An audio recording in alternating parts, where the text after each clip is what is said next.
Hello, I'm Mike Beck, professor and AXA chair in coastal resilience and director of the Center for Coastal Climate Resilience at the University of California, Santa Cruz. In this lesson, we'll explore the superpower of nature, especially reefs and wetlands, in helping coastal communities adapt to climate change. If you want to learn how natural coastal habitats protect us and how, in return, we can help protect them, then this class is for you.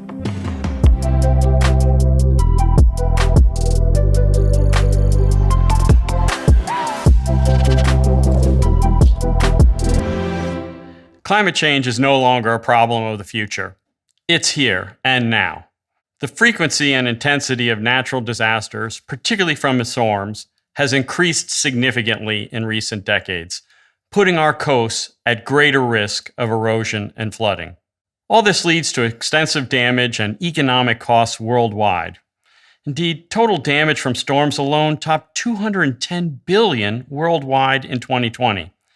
And with climate change, these costs will increase dramatically. This means urgent action is needed for us to adapt to these new climate realities. As the AXA chair in coastal resilience, I want to talk to you about the role that natural habitats, such as reefs, mangroves, and marshes, can play in helping us to build climate resilience.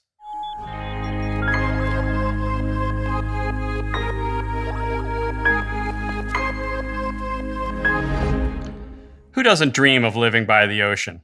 See, that's the problem. We love our coasts too much. We used to think of them as dangerous, but now we see them as idyllic. We want to build as close to the water as possible, but in doing so, we're destroying natural ecosystems like marshes, mangroves, and coral reefs. This destruction not only harms the environment, but also puts us at greater risk from coastal flooding, as it destroys our first line of coastal defense. Let's dive into some facts and figures. Coastal habitats, such as wetlands and reefs, are being lost rapidly. We've lost over 20% of the world's mangroves in just the last 4 decades. And the Earth has lost approximately half of its living coral cover since the 1870s. Indeed, more than half of the Great Barrier Reef was degraded by bleaching in 2020 alone. But it's not just coral reefs, it's also oyster reefs that used to line our coastlines, for example, across the US and Europe. But we've totally forgotten about the reefs that they used to create. And today, we've lost more than 85% of them. The loss of coastal habitats is driven by coastal development, overfishing, and pollution. And climate change is now adding to that destruction, as wetlands are challenged by rising seas and increasing waves, and reefs are challenged by increasing temperature and acidity. This is especially troubling because coastal habitats serve as that critical first line of defense, and their loss puts communities at even greater risk from coastal flooding. So what's the great power of coastal habitats? Well, corals and other reefs work as natural breakwaters, and they reduce flooding by breaking waves offshore. And as for wetlands, such as marshes and mangroves, well, they protect coastlines by dampening storm surge and waves, and they also prevent erosion and can even build new land. Unfortunately, funds dedicated to environmental conservation, including for habitat restoration, are very limited compared to the funding for hazard mitigation, climate adaptation, and storm recovery. We need to figure out how to show that nature can and should be part of the solution for protecting our communities so that we can invest in these nature-based solutions instead.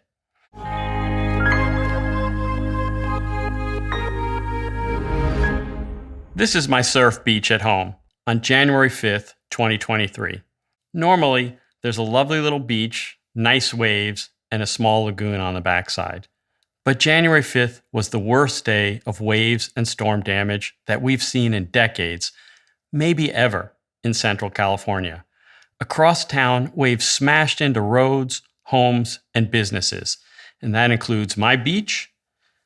It includes areas like Capitola, where we lost the pier and many of the coastal businesses right at the shore, and Seacliff, where the campsites and the road leading to them were completely destroyed. But it's not just in California. 2020 was a record year for storms in the North Atlantic and Caribbean, with more named storms than ever before, 30. Indeed, we ran out of our typical alphabet names and had to resort to Greek letters, culminating ultimately in Hurricane Iota. There is some good news about storms. Deaths are decreasing, largely because we're much better at predicting and providing early warning. The bad news, however, is that the costs are rising. In 2020, reinsurers estimated that natural disasters worldwide produced losses greater than $210 billion, with insured losses greater than $80 billion. Scientists predict that climate change will make these storms even more intense, with a likely increase in the proportion of storms that reach categories 4 and 5 are most intense. Now, most people think that sea level rise is the main problem caused by climate change. But there's a much greater problem for our coastal infrastructure. Waves are rising too, and this is far more concerning for us right now. The daily attack of waves on our coastal infrastructure is devastating. Wave after wave, minute after minute, day after day, degrading the life of coastal infrastructure, including bridges, ports, and seawalls across hundreds of thousands of kilometers of coastline worldwide. We usually design this coastal infrastructure to last a half century or more, but that was for the wave climates of the past. Increasing wave energy means that those expensive infrastructures will now fail much, much earlier.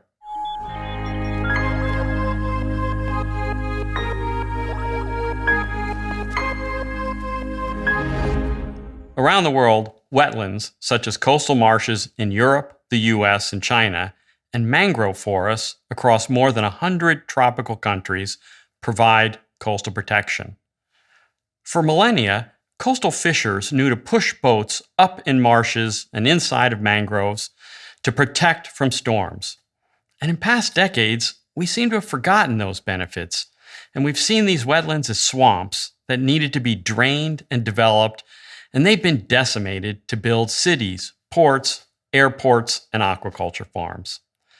Yet wetlands, including marshes and mangroves, act as natural coastal defenses that protect people and property from flooding. Let me tell you how. Mangroves grow quickly in salt water at the edge of the coastal zone, where they form this front line of defense. Mangroves are also excellent at trapping sediments and building land.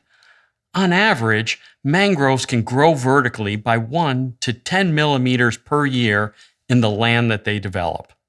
Mangroves also reduce risks to more than 15 million people and prevent more than $65 billion in property damages every year. Mangroves do this by blocking storm surge and dampening waves and protecting people and structures at our shorelines. According to our estimates, the US, China, and Taiwan receive the greatest economic benefits from mangroves. Protection benefits to people are highest in key areas in the Indian Ocean and East Pacific, particularly in Vietnam, India, Bangladesh, and the Philippines. We generated maps summarizing the benefits that mangroves provide.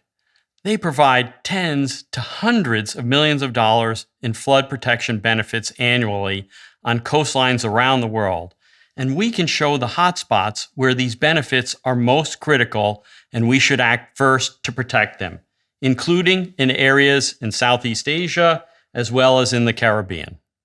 Even though we are still losing wetlands in many places, the good news is that it's slowed greatly, in part because we recognize the benefits, and we also know that wetlands can recover from this damage and even adapt to changing climates. Mangroves are resilient, and we know how to restore them. Hundreds of thousands of acres have been replanted across the tropics, mainly in Southeast Asia, in countries such as Vietnam and the Philippines. Indeed, mangrove and wetland restoration can be a highly cost-effective strategy for risk reduction.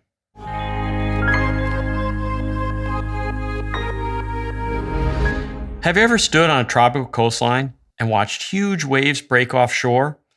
This is the power of reefs protecting you.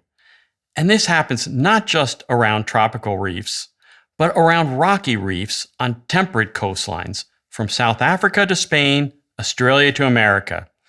And inside of bays, oyster reefs used to provide some of these same services to us too. But let me focus on coral reefs. Coral reefs are one of our planet's most biodiverse ecosystems. They provide many important benefits to coastal communities, including tourism, fisheries, and recreation. But they also provide critical coastal protection that has been widely overlooked. Reefs act just like submerged breakwaters.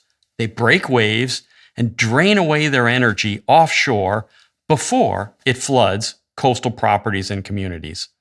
In fact, reefs can break 97% of the energy that would otherwise reach coastlines.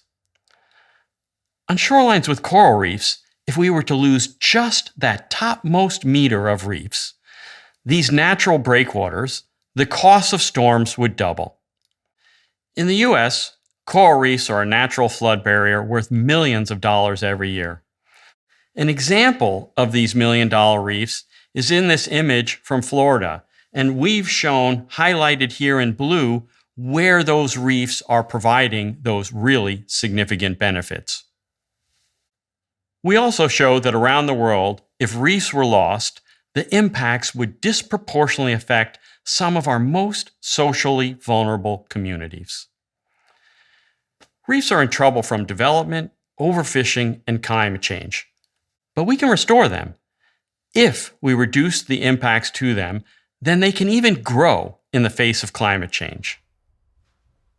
Almost every time I've ever talked to a coastal manager about restoring reefs for coastal defense, they always say, "But I heard that reefs are dying anyway." And this is not true on a variety of levels. First, reefs can adapt to climate change. Reefs, like wetlands, can even grow in the face of climate change. And they can self-repair if they're damaged. Of course, that's something that artificial infrastructure cannot do.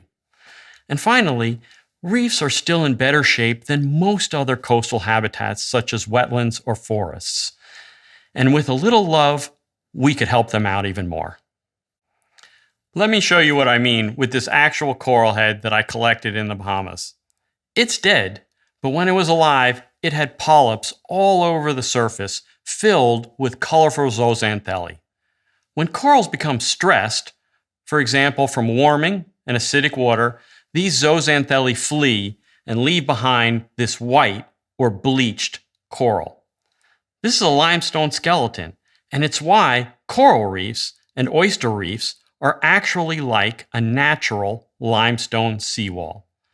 When we lose some of that seawall protection, then more wave energy passes over these reefs, leading to more flooding on shore.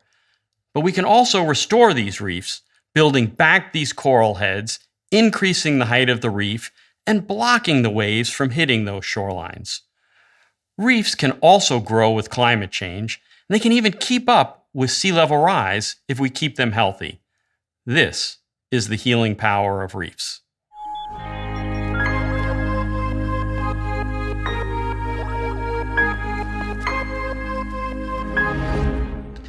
As we covered earlier, the costs of coastal disasters are rising quickly, and we're spending hundreds of billions of dollars every year to recover from them. This is not an efficient or even sensible way to manage risk or government budgets, and it's certainly not as best for the communities that we need to help. First, we need to spend before disasters when it's way more cost effective. Of course, we absolutely must help communities to recover from disasters, but it would be better to help them avoid these impacts in the first place. The reality is that we spend most funds to manage natural disasters after they happen, and not before. A typical hazard mitigation grant program may have a total budget of a few hundreds of millions of dollars per year, whereas after a single event or storm season, we can spend tens to hundreds of billions of dollars to recover. Spending ahead of time is also much more cost-effective. FEMA estimates that funding spent ahead of time to reduce hazards provides a 6-to-1 return on investment. That's good money. Second, we need to stop reinvesting in just the gray solutions like bulkheads and seawalls. They've failed, and we must be able to rely more on greener, nature-based solutions to protect our coastlines. We've built our coastal cities in some of the lowest lying, wettest, highest risk areas, and then destroyed our first line of natural defenses, wetlands, to do it. And then we act surprised at the damage from coastal storms. We need to stop building and rebuilding in the high-risk flood areas and start rebuilding our natural defenses.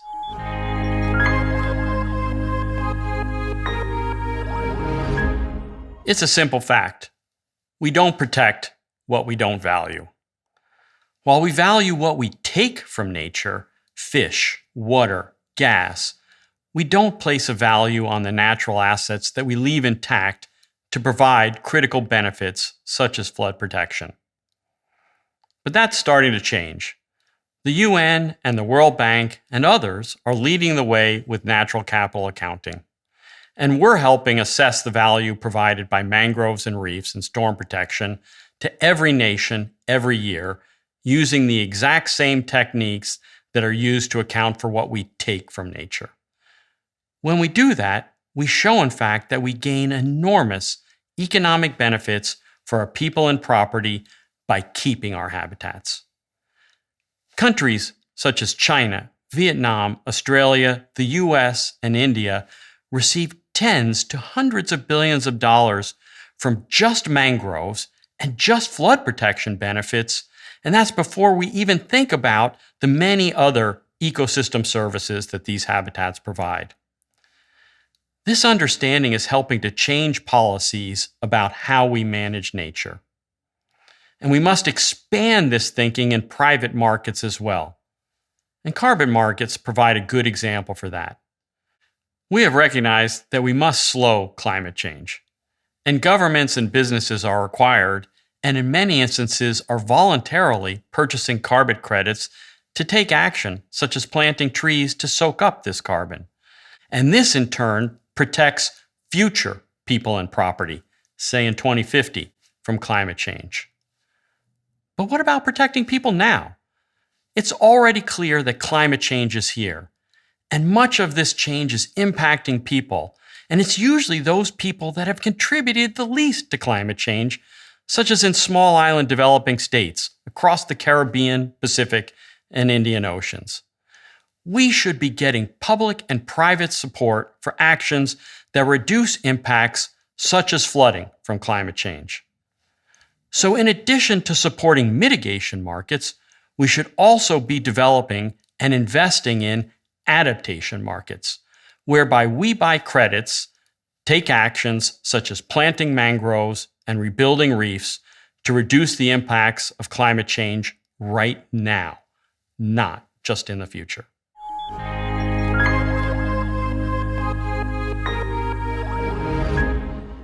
We have insurance to recover and rebuild the things we care about. But what happens when natural habitats get damaged? All right, let's take a look at two ways that insurance could help us recover, restore, and even preserve habitats. First, we could insure nature as an asset, just like our homes. And second, we could value and ensure the benefits that habitats provide. In 2018, the first insurance policy to cover risks to an ecosystem was developed by the Nature Conservancy and Swiss Re, and I had the pleasure to be a part of that team. The policy covered storm damages to the reefs just south of Cancun. And the policy stated that if storms with winds of 100 knots or greater hit this area of the Mesoamerican reef, then there would be a payout within 10 days that could be used to help recover the reefs. That policy was triggered by Hurricane Delta in 2020, and there was a payout to help recover the reef. You see, what happens after a storm is that the coral heads are torn off of the reef and thrown into the lagoon, where they roll around still alive for 2 or maybe 3 weeks.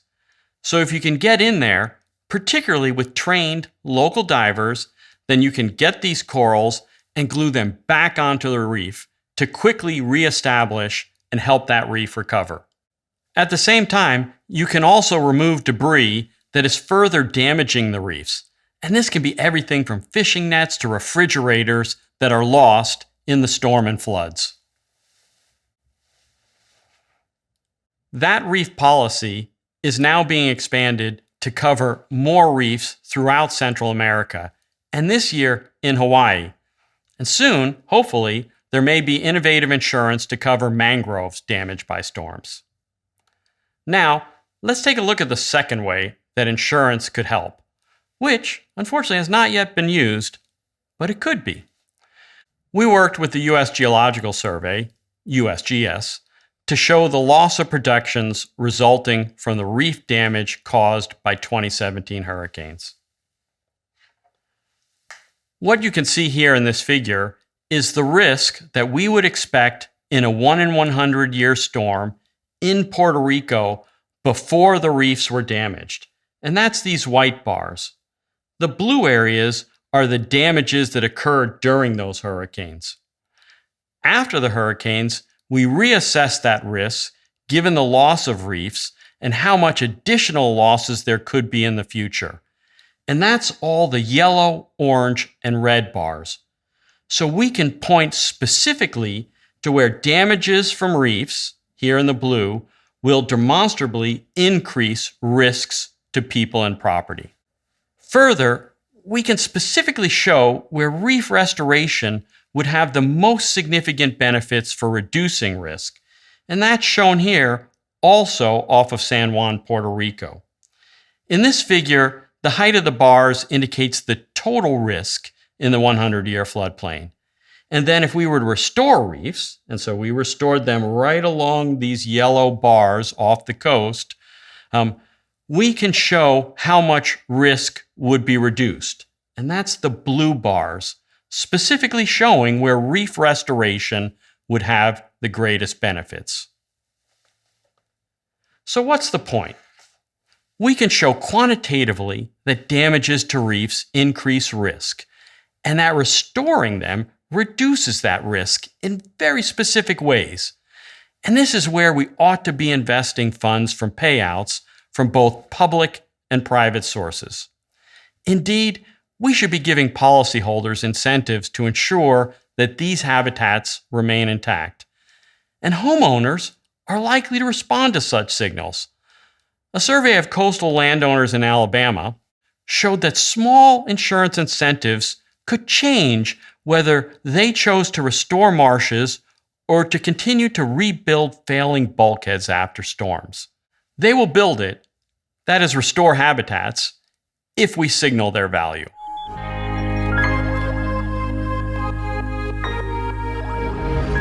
Long ago, I did my thesis research at a place called St. Joe Bay, which is very close to the town of Mexico Beach in the panhandle of Florida. This is where we went to dive bars after work, and our work was in fact diving. A few years back, in 2018, this town was absolutely leveled by Hurricane Michael. It was a Category 5 storm that came ashore right in the panhandle, and you can see that here. And I mean, the houses were leveled after the storm. They look like just a bunch of matchsticks that have been thrown together with boats nesting on top of them. Immediately after, we also looked at what happened to all the coastal marshes that were at ground zero around the town. And only 2% of those marshes were damaged. That is, coastal wetlands are resistant to storm damage. And not only were they less damaged, but they also bounced back within 6 months after that storm. And that's a testament to the resilience of nature. We need to work more with this natural resilience to help protect ourselves, instead of spending most of our budgets on more gray infrastructure solutions. And as a reminder, and as we discussed, if you look at just the tens of billions of dollars spent after storms, only about 1 to 3% of this goes to build natural resilience. But there are many programs around the world starting to work more with our nature-based solutions. We've not yet reached the tipping point where nature-based solutions are regularly considered, but we're getting closer. And the work that I've shown you before that quantifies these coastal protection benefits is helping. And you can help too. Whenever your town or even country is considering coastal protection measures, you should ask, have you considered natural coastal protections? Are they a part of your cost-benefit analyses? This is in fact what the residents in Miami did. The U.S. Army Corps was proposing a very large and ugly seawall that would completely block downtown Miami from the sea. And the communities and cities rebelled and wanted to know why mangroves and other nature-based solutions were not a part of this picture.